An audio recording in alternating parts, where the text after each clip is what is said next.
अस्सलाम वालेकुम नाजरीन, मैं हूं फरूख अब्बास न्यूट्रल बाय जावेद चौधरी में। नाजरीन, सबसे पहली स्टोरी स्टार्ट करेंगे उन लोगों से जो घर बैठ के इनकलाब लाना चाह रहे हैं। मुराद सईद साहब जो घर बैठे हैं, एक काली वॉल के सामने बैठ के वो अपना एक वीडियो बयान रिकॉर्ड करवाते हैं, और इस दफा इनका वीडियो बयान थोड़ा सा डिफरेंट था।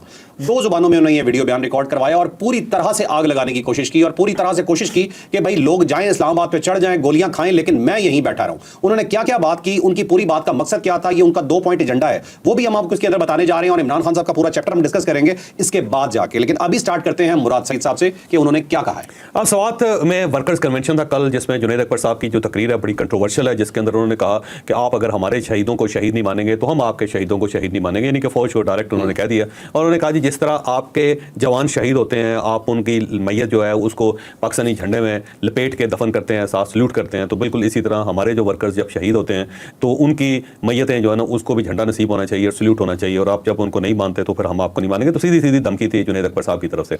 अब सवाल यहाँ पे ये पैदा होता है कि क्या आप जो लोग जो कुछ काम कर रहे हैं, क्या वो मुल्क की फलाह के लिए कर रहे हैं, या आप कोई बहुत बड़ा जहाद कर रहे हैं, या क्या कर रहे हैं आप?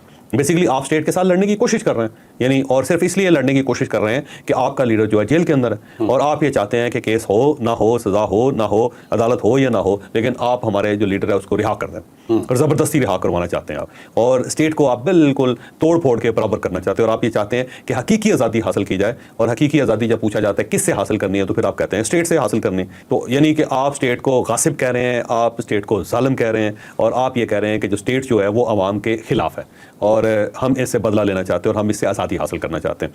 तो ये बेसिकली नैरेटिव है पाकिस्तान तहरीक इंसाफ का, जिसके ऊपर ये बहुत ज़्यादा जोर भी देते हैं, और कभी सोशल मीडिया के जरिए, कभी इस टाइप के एहतजाज के जरिए, कभी इस्लामाबाद के ऊपर हमले के जरिए। कल जो सवात के अंदर इनके वर्कर्स कन्वेंशन हुआ उसमें जुनैद अकबर साहब की तकरीर, उसने बड़ी आग लगाई, और साथ साथ मुराद सईद साहब का एक वीडियो बयान था जो ज़ाहिर वहाँ पर भी प्ले हुआ, उसके बाद सोशल मीडिया के ऊपर भी। एक तो उन्होंने जो अपनी तकरीर थी आधी से ज़्यादा पश्तो के अंदर की, और बाकी उन्होंने उर्दू में फरमाई ये तकरीर।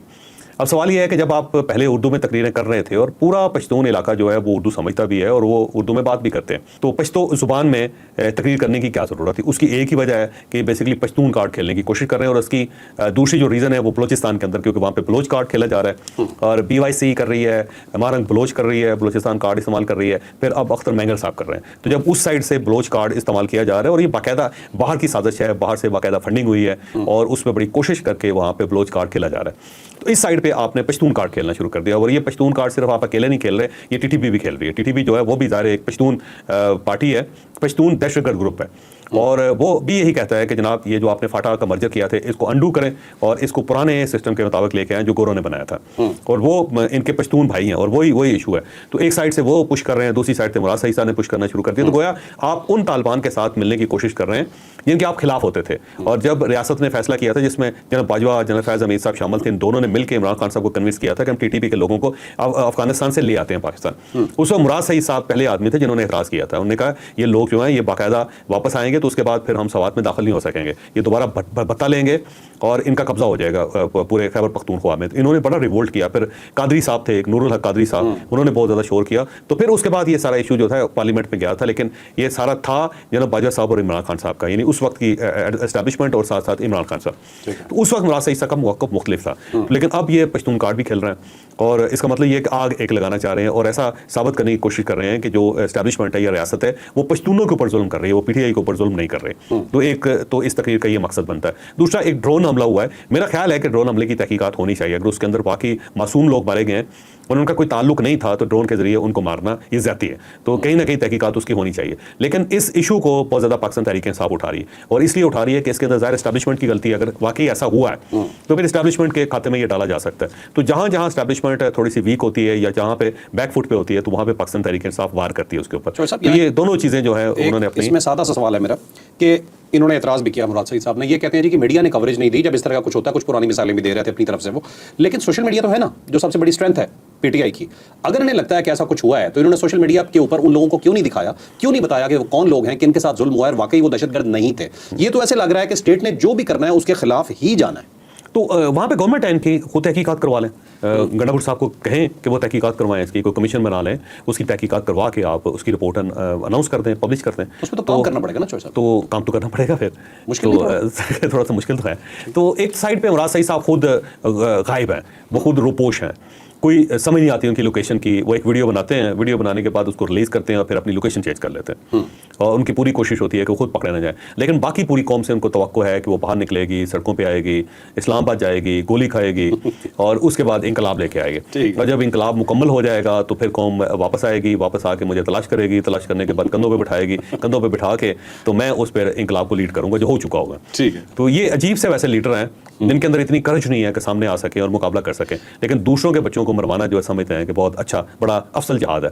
अभी तो भी ये अफसल जहाद की तरफ जा रहे हैं। अभी भी सीना ठोक के कह रहे हैं कि हम गोलियां खाएंगे, हम इस्लामाबाद जाएंगे, एक दफा भी ये नहीं कहा कि मैं भी आऊंगा। लेकिन उन्होंने कहा जी मैं छुप जाऊंगा, आप गोलियां खाएंगे और सीना ठोक के बाहर निकलेंगे। और जुनैद अकबर साहब ने भी कल हल्फ ले लिया लोगों से। जब वो हल्फ ले रहे थे तो मैं फुटेज देख रहा था, बल्कि फुटेज दिखाएं भी आप, और इस फुटेज में आप देखें कि उन्होंने कहा कि जो जो गोली खाने के लिए तैयार है इस्लामाबाद जाके तो हाथ खड़े करे, तो आधे से ज्यादा लोगों ने हाथ ही खड़े नहीं किए। इसका मतलब आधे से ज्यादा लोग तो गोली खाने के लिए तैयार नहीं, और जो गोली खाने के लिए तैयार है वो बड़े रिलैक्टेंट्स हैं और आहिस्ता आहिस्ता हाथ खड़े कर रहे हैं, और वो घबरा घबरा के हाथ खड़े कर रहे हैं कि कहीं ऐसा ना हो कि हमारी शक्ल जो फुटेज में आ जाए और उसके बाद स्टेट हमसे पूछ ले कि आओ भाई गोली खाने के लिए तैयार हो तो चलो आओ हमारे साथ। जो फुटेज मैंने देखी है वो ऐसे लगता है देख के कि जैसे इन्होंने ऐलान किया ना कि हाथ खड़ा करो कौन कौन गोली खाने को तैयार है, तो लोग शॉक में थे थोड़ा सा। कोई एक्सपेक्ट ही नहीं कर रहा था कि जी हमें फिर मरवाने के लिए लेके जा रहे हैं। तो वही तौर पे आधों ने तो हाथ नहीं खड़ा किया, जिसने किया भी उसने यूं करके किया, और किसी ने बहुत भी जोश से खड़ा कर दिया तो उनकी रेशो बहुत कम थी। तो जुनैद साहब ने जितनी भी तकरीर की वो ऐसे ही लगता है कि अवाम ने रिजेक्ट कर दिया। तो उनको ये चाहिए कि हल्फ अगर लेना है ना, मैं जुनैद अकबर साहब को एक मशवरा देता हूँ, मुराद सईद साहब को एक मशवरा देता हूँ, अगर उन्हें हल्फ लेना है तो अपने तमाम MPS से, तमाम MNA से, तमाम सेनेटर से और जो अपने टिकट होल्डर्स हैं उन सबको इकट्ठा करें और उनको इकट्ठा करके उनसे हल्फ लें कि जनाब फलां तारीख को हमने मार्च करना है और आप सब गोली खाने के लिए तैयार हो जाए।